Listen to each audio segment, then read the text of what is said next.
notre sœur a chanté tout à l'heure avec ses enfants, le psaume chapitre 23. C'est tout autour de ces vérités que l'Esprit va nous ouvrir les yeux ce matin. Que l'Esprit va te faire comprendre quels sont les bienfaits qui sont liés au fait de s'attacher avec le Seigneur. Amen. Quels sont les bonheurs qui sont liés au fait d'être obéissant et de marcher avec lui. Et si Dieu ouvre tes oreilles et que ton cœur soit ouvert pour que tu comprennes, mon ami, tu sortiras de cette salle béni. Amen. Lisons la parole de Dieu pour ne pas tergiverser. Psaume chapitre 23. Vous avez tous acheté la Bible, j'espère. Cette fois-ci, oui. Ah, le pasteur vous a témoigné. C'est votre père, il témoigne de ses enfants. Même il y en a qui n'en ont pas. Amen. Voilà ce que la Bible déclare. Cantique de David. L'Éternel est mon berger. Je ne manquerai de rien. Verset 2. Il me fait reposer dans de verts pâturages. Il me dirige près des eaux paisibles. Il restaure mon âme. Il me conduit dans les sentiers de la justice à cause de son nom. Quand je marche dans la vallée de l'ombre de la mort, je ne crains aucun mal, car tu es avec moi. Ta houlette et ton bâton me rassurent.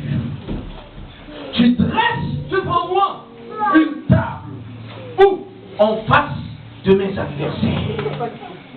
Tu pointules ma tête et en plus ma coupe déborde.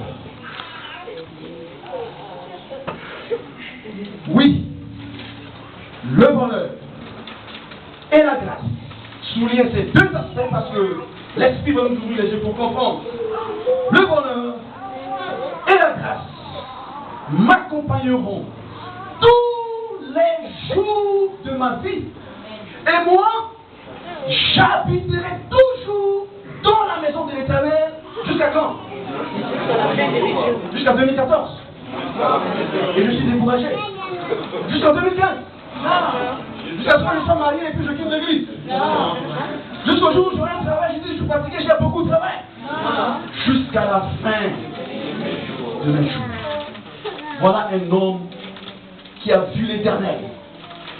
Qui a vu comment il est passé de la souffrance. Il est passé dans les combats de l'ennemi. Il a vu comment Dieu a intervenu pour lui. Il a vu comment les événements du haut et du bas, tout le mal que l'adversaire voulait lui faire subir, la mort qu'on voulait de lui, l'échec qu'on voulait le voir dedans, dans toutes ces étapes, il a vu le Seigneur l'assister, il s'en est sorti sans problème. Il pouvait donc affirmer que l'Éternel, désormais, plus rien ne m'arrêtera. Je serai toujours dans ta maison jusqu'à la fin de mes jours. Amen. David est un homme qui est aussi passé par la vallée des erreurs. Il a connu les erreurs dans sa vie. Il a gardé son caractère. Cette erreur de se laisser aller par la beauté d'une femme. Il avait ce comportement. Mais Dieu l'a brisé parce qu'il est allé par la femme du riz. On en a prêché la dernière fois ici. Et quand il est laissé aller par la femme du riz, Dieu l'a frappé. Dieu l'a ramené, Dieu l'a corrigé. Et il a compris la leçon. Il est sorti de la vallée des erreurs. Amen. David a connu aussi la vallée de la souffrance. À cause de son appel. Quand Dieu l'a appelé, quand il est venu à la ville pour dire, à partir d'aujourd'hui, je vais commencer à accomplir ce que l'Éternel m'a dit. Je ne permettrai pas à l'ennemi, je ne permettrai pas aux Philistins de continuer à insulter le peuple de Dieu. Je me levais pour combattre Goliath. Les gens l'ont traité à cause de son engagement d'un orgueilleux. Amen. Il était combattu par ses frères. Il était combattu par les gens de son époque qui le traitaient d'un orgueilleux, d'un enfant hautain, très poussé, très excité. Mais en fin de compte, il a appris avec le Seigneur à n'appliquer que l'appel qu'il a reçu de Dieu. Amen. Il a connu la vallée de l'ombre de la mort. Il a connu la vallée des géants parce que Saoul Quand il a compris que David devait être celui qui devait le relever, il ne lui a pas laissé la vie facile. Amen. Saül a attenté à la vie de David. Il a poursuivi David. Il voulait finir avec David. Il voulait le tuer. Il a mené toutes les stratégies pour la tête de David. David a mené la vie comme un réfugié à l'étranger. Amen. Si aujourd'hui il y en a aujourd'hui qui mènent la vie comme un étranger, sachez que cela est arrivé déjà à certaines personnes et ce n'est pas la fin en soi. Et tout comme il a sauvé David, il vous tirera de là. Il vous descendra là où il doit vous établir.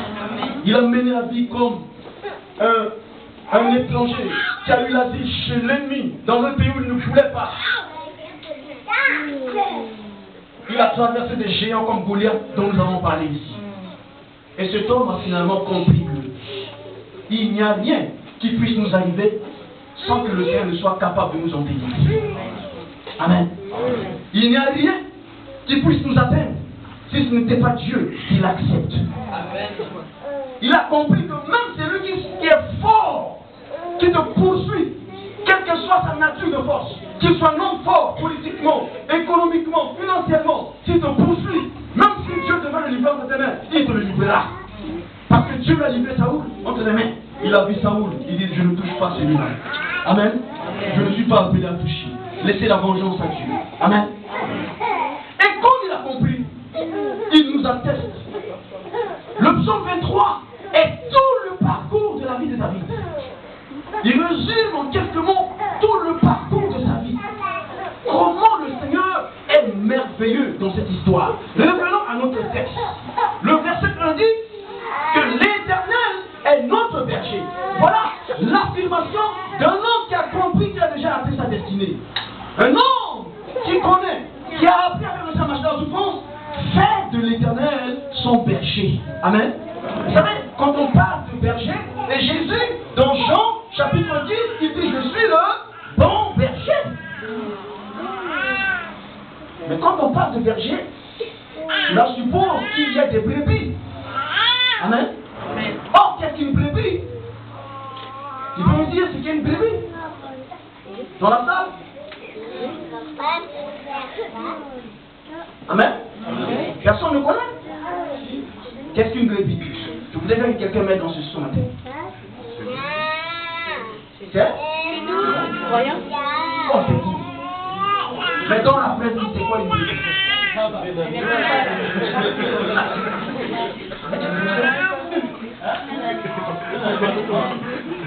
un animal qu'on mange.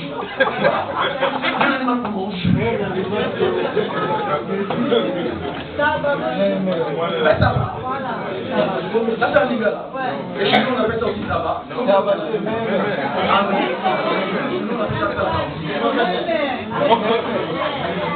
Mais vous savez parmi les tabacs. Mémé.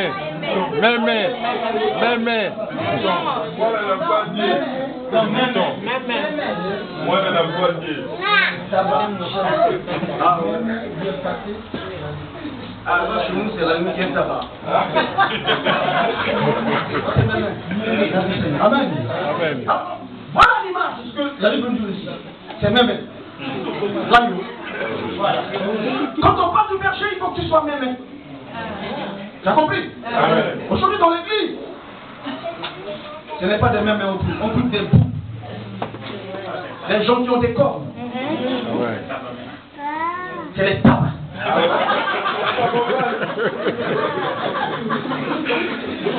C'est lui dont l'Éternel le berger, il est même, il n'est pas tabac.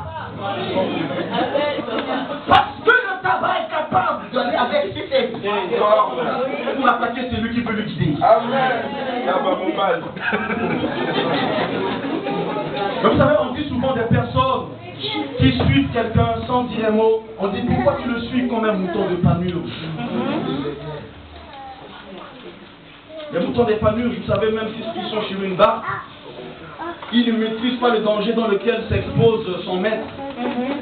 Même si le maître était involontairement en train de se noyer,